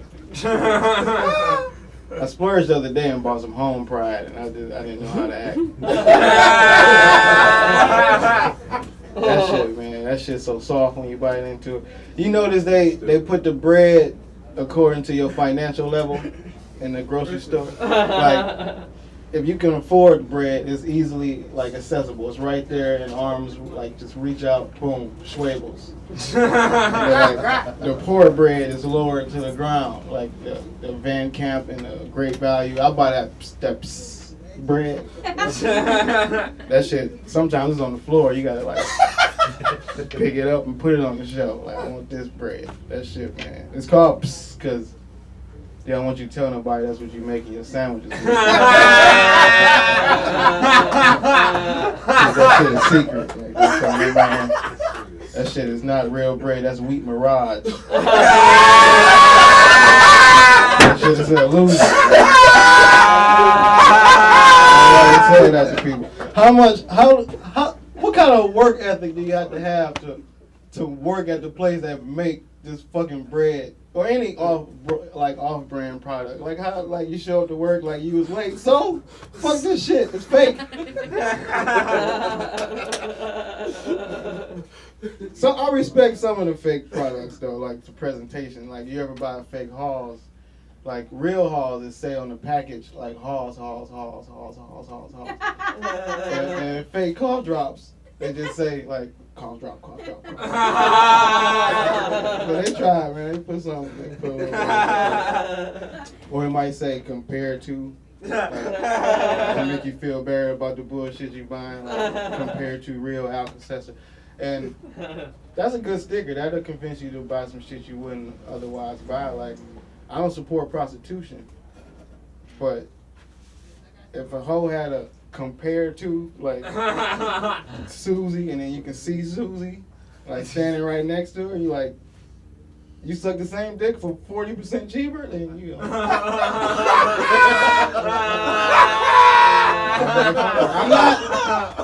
not knocking nobody that buy pussy. I'm just saying I don't support the purchase of pussy. I'm surprised that like you get in trouble for buying pussy. You don't get in trouble for like getting the pussy. Like don't nobody say no like arrest Caitlyn Jenner. Or like Robert Kraft all in the news because he bought some pussy. So you can buy some pussy, but you can't buy a pussy. That's I don't know. What else? Speaking of pussy, a lot of people, comics tonight talking about relationships. I'm glad to not be single. That is some bullshit, man. Man, and the best part about not being single too with my girl is she don't have like crazy ex-boyfriends, so I don't have to worry like about nobody trying to come cut my dick off and nothing like that. Like this happened a couple months ago. Some dude from Chicago flew to Atlanta to cut off his ex-girlfriend's new boyfriend's dick, and that sounds extreme, and it is terrible. That's bad to have no dick. But the good news is they had 2 dick transplants in America, so that dude can get a new dick. So shout out to him. Bad news though, if this shit become, you know, the shit, like everybody getting new dicks, that might not be good for, you know, everybody bragging about having big dicks. You're gonna get put on some type of list when you go buy Magnums. Who not gonna want a black market dick for the low? So keep that shit to yourself. What else about having a girlfriend? Oh, there's no condom aftertaste when I eat pussy now. Yeah, you can eat pussy raw first thing in the morning. Whenever you know, you don't gotta worry about nothing. Just good pussy ready to go. Ready to go. Yeah, man, fresh and ready like Little Caesars. Good pussy. Little Caesar. I remember when I was single one time. I was eating this girl, and I got it. This is not only a joke. This is a lesson for women. When y'all shaving y'all shit or getting rid of hair, use Nair or whatever kind of wax that y'all using, because shaving it make the pubic hair sharp. And I cut the inside of the top of my lip, sharp ass pubic hair, and it started bleeding. And I couldn't stop eating the pussy because I'm not a quitter. Just gotta swallow the blood, keep going. It tastes weird. I don't know how people into that red wing shit. That's terrible. But yeah, man. So yeah, wax y'all shit. What else want to talk about? Pussy, cover pussy. Employment. Oh, cause the last job I had was bullshit. I got robbed at my last job. I was selling weed, and it wasn't my weed, so I didn't feel that bad about getting robbed. And it was funny as I got robbed by some kids, and I didn't see it coming because I'm from Cleveland. I can sense danger.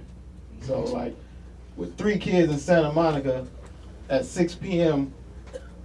with the sun up on a street that looked like it's off Sesame Street with pink houses with yellow trim and plastic flowers and shit. I didn't think I was gonna get robbed. It's such a happy environment. Like you don't see that coming. But then the 3 kids got in the car and the 1 kid pulled a knife on me. So I was like, damn. But then, okay, he didn't actually pull the knife. He more like he offered the knife. So he was directly behind me, and then this is real time how fast the knife came out.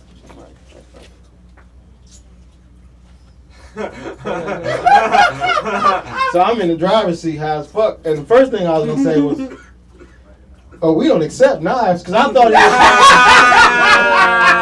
he was trying to borrow the knife for some weed, because we do accept credit cards. We had a swipe, but we don't take like weaponry. It was a nice knife. It was one of the random knives. So he could have got at least like a cartridge for it. But then I looked and the other little dude had a gun. I was like, oh, that's what's happening. So I'm like, all right, take all that shit. This ain't my shit. I don't give a fuck about this shit. The key thing is I was watching the Cavs game when we had LeBron, when it mattered. And it was game 6 versus Celtics. I never forget. This is why it's a big game. I'm watching it on my phone. I'm like, man, take all this shit, but just please don't take my phone. Like, let me finish watching this game. And this is where, as far as Robert is concerned, give it a good grade, because he was like, you know what, keep your phone, man. Plus it's a Samsung, you know, son of a bitch. Yeah,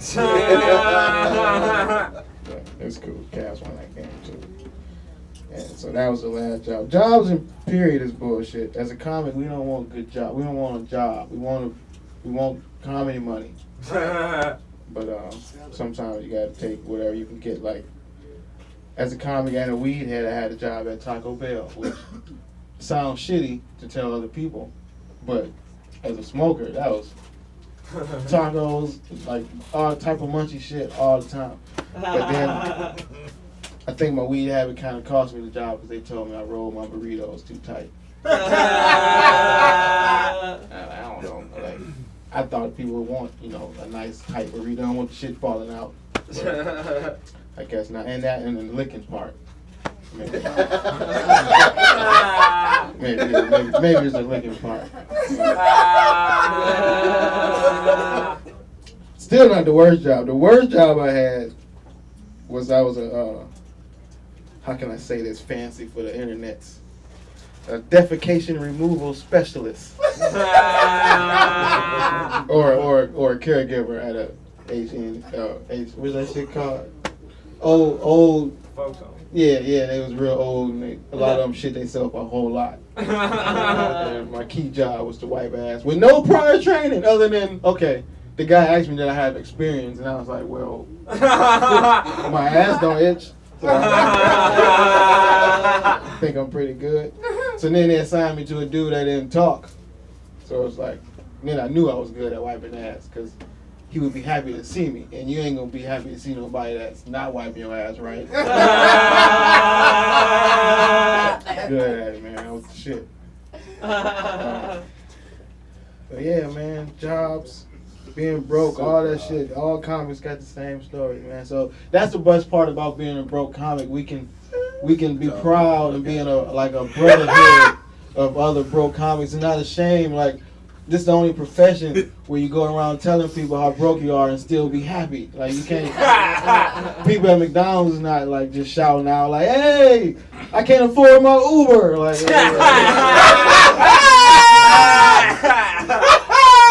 so it's okay. Being broke make you creative, man. I bet y'all didn't know. I'm gonna tell y'all this because streaming is killing the DVD, so it ain't really that big of a deal no more. But to broke people out there like me who might not have a Netflix password and might still be watching DVDs and relying on the red box, you can use your EBT card to watch, because I know you got an EBT card. You can use your EBT card to get movies out the red box. What? When that shit happened? Yeah. I told you DVD sales are slowing down. Redbox taking a killing. They're doing what they can so you can use EBT. Yeah. Only thing is, until June, you only can get food-related movies. Just gotta think outside the box. Like, I got Pineapple Express, fried green tomatoes, juice, Precious. Hey,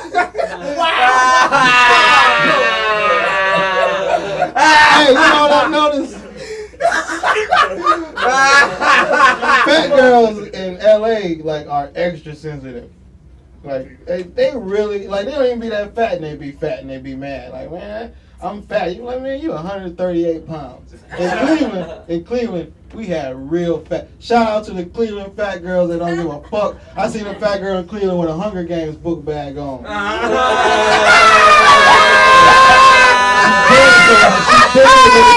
She dared me to say something to her about it, but I didn't.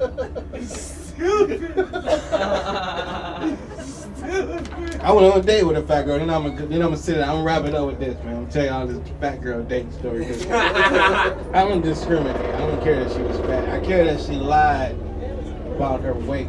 She gonna say she was about 413 pounds, give or take a pound. She gonna say it's mostly stomach.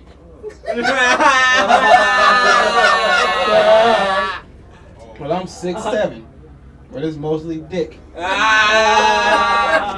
Fuck that fat hoe. I did. Shout out, go Browns. Baker Mayfield, OBJ. Hey, we just picked a dude named Greedy. Hey, he played defense, and his name is Greedy.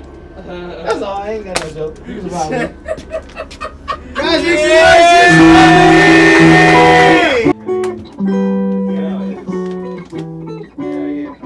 some motherfucking I need this mic. Yeah, you can hang on to that. First off, I want to say I'm glad you made it through that fucking robbery. Yeah, that was good. It was a good robbery. You made it out in one piece, you know, they presented a knife and you didn't get stabbed with it, you know, it was great. It was a good gun, too. Yeah, you didn't mention that. Yeah, fresh out the box gun. You can still smell the metal. You can tell, huh? Never been fired. God damn, man. And then so on top of that, congratulations. It sounds like a call's going on somewhere. Congratulations on getting on TV, man. Yeah, finally, man. Nice. Yeah. And I'm still doing those jokes until I get on HBO or something. I ain't giving those jokes up till I get. Tell me about it. What was it? It was Comedy Dynamics for Hulu. Oh shit. Coming to the stage. Man. Yeah. So, it might be on now. I don't know. I gotta see. Guys gotta go check out Hulu, man. Yeah. I think I already used one of my accounts. I gotta go use I'm gonna get on that shit, man. It was dope. And we could cuss. They let us say whatever we want. Not that I'm, Oh shit. I'm not Andrew Dice Clay or nothing, but it was good to know that I didn't have to censor myself or worry about saying nothing dope, man. that they was gonna cut out or be mad about it.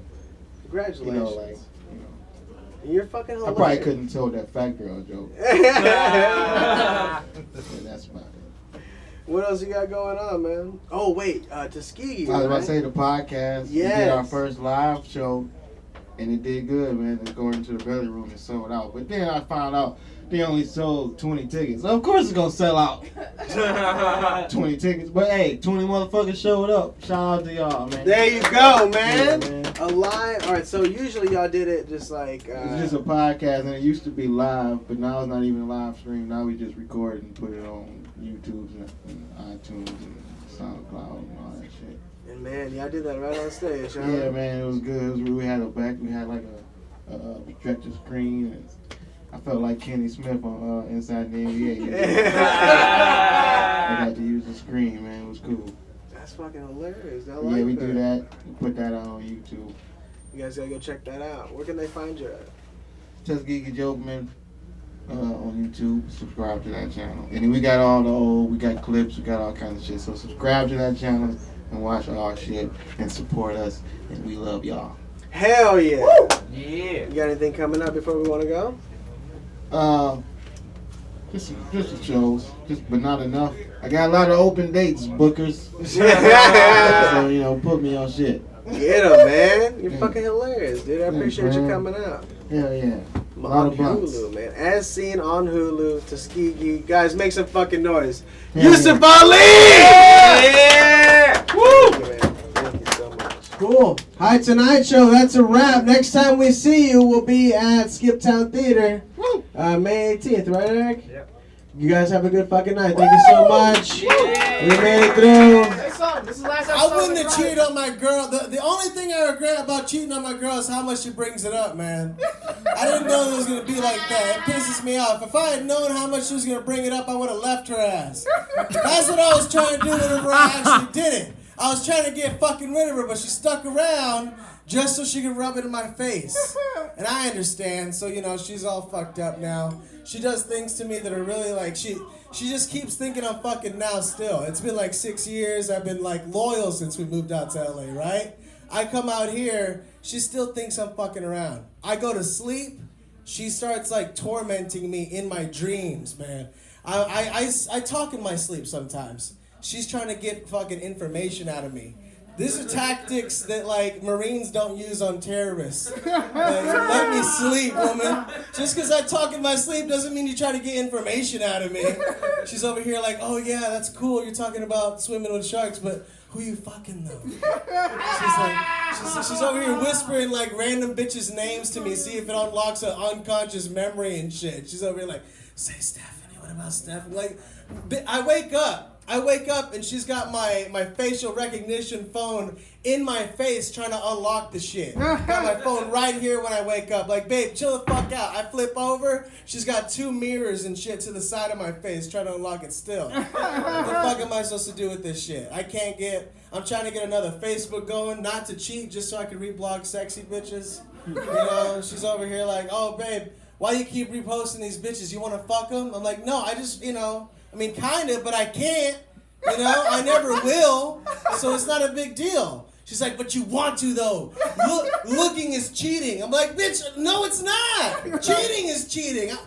You can look at whoever you want. She's like, fine, I'm going to go look at some dude. Fucking go for it, please. You're too awkward to fuck him anyway. I fucked you up too much. You'll never fuck anybody again. Right? My dungeon, you'll never find no one.